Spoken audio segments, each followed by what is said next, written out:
Welcome to Notebook Nuggets. It's great to be here. You're joining us for a deep dive into Greg McKeown's Essentialism, the disciplined pursuit of less. Yeah, a really impactful book. You mentioned wanting to, get knowledge quickly, but also thoroughly. Right. And this book, well, it offers a really powerful way to think about that. It's about focusing on what truly matters. And cutting out the rest is like a strategic declutter almost. Exactly. For life, for work, aiming for, more impact with less wasted effort. Makes sense.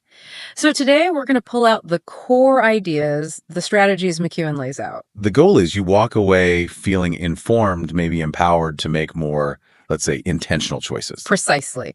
Okay, so where should we start? Maybe that core idea about the trap of more. Yeah, let's do that. Mm-hmm. McKeown kicks off by warning against this non-essentialist mindset, trying to do it all. The busy trap. Right. He argues that chasing success, adding more and more, can ironically lead to failure. How so? Because it distracts us. Yeah. It pulls us away from the core things that actually drive that success in the first place. So it's that feeling of being constantly busy, but not actually productive. Exactly that feeling. You're running around, but not really moving forward on what counts. Does that resonate? Oh, absolutely. I think loads of people feel that. You fill your day, you react to everything. But at the end of it, have you really advanced on your main goals? Often, maybe not. And McKeown points out something interesting, how our past successes can actually feed into this problem. Right, like what worked before. Yeah, saying yes to everything when you're starting out. Yeah. That can become a roadblock later when you need to be, well, more strategic. Like we forget we actually have a choice in the matter. Precisely. And that's a huge pillar of essentialism, the power of choice. Okay. McKeown really hammers this home. We have way more control than we often think. He uses that concept, learn helplessness. Yeah, exactly. It illustrates how past experiences can, condition us to feel powerless. Even when things change. Even when new options are right there. He mentions that dog experiment. Oh, yeah, I remember that. Where the dog didn't even try to escape the shocks later. Right, because of past conditioning. Oh. It's a stark reminder that the first step is just recognizing we can choose. Wow. That's powerful. It makes you wonder how often we feel stuck just out of habit. And if we do recognize we have a choice, McKeown says we have to understand trade-offs, right? Yes, absolutely fundamental. Trade-offs are inherent. Every single yes is a no to something else, even if we don't realize it at the time. Right. And he points out we often go for the, short-term comfort of saying yes easily. But that might mean saying no later to something much bigger. Exactly. Because your time, your energy, it's already committed. So it's about being conscious of those trade-offs. Very conscious. And even deliberately choosing, as he puts it, which problems you want to deal with. Because every path has challenges. Yeah, inevitably. So the essentialist chooses the challenges that actually align with their main goals. Okay, that makes sense. And that leads directly to being selective. Super selective. That whole hell yes or no approach. Ah, yeah, the Derek Sivers idea. Well, McKeown uses it too and cites people like Warren Buffett. Right. Buffett only making those huge bets on a few investments he was totally sure about. Saying no to tons of merely good ones. Apparently 90% of his wealth came from just 10 bets. Incredible. And Herb Kelleher at Southwest. Similar idea. Every no meals, no first class, no assigned seats was a strategic yes to their core model. Yeah. Cheap, point-to-point flights. It wasn't random cutting. It was reinforcing their strategy. Precisely.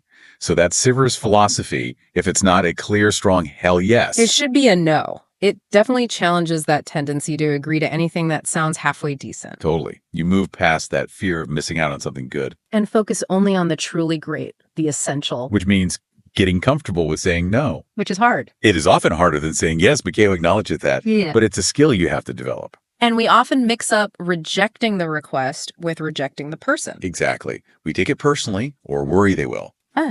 But a clear, respectful no based on your priorities can actually build respect. He argues it can, yeah. It shows you value your time and focus.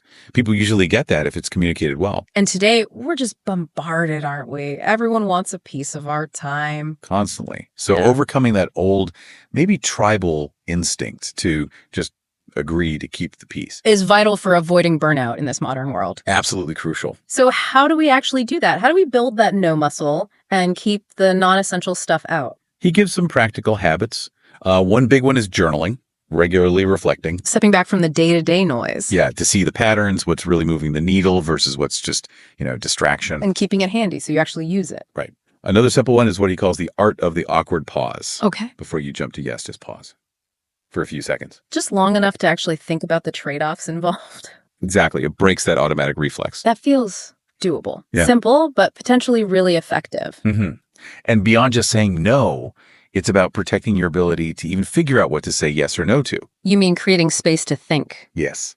Intentionally reserving time, maybe just 15-minute blocks between meetings or before you start a big task. To think strategically about priorities. What needs a no? Exactly. Yeah. And it's not just work thinking time. He also talks about protecting playtime. Playtime. That seems counterintuitive for productivity. Right.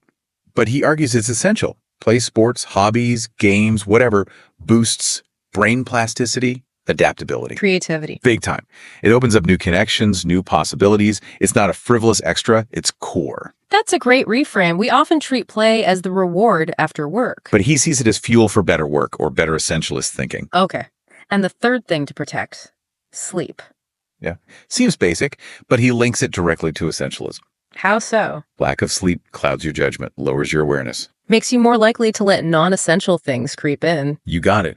Being well rested sharpens your ability to see the choices clearly and make those tougher no decisions. So, thinking time, playtime, sleep time, they all feed into being better at focusing on the essential? They replenish you, basically. Give you the clarity and energy needed. Okay.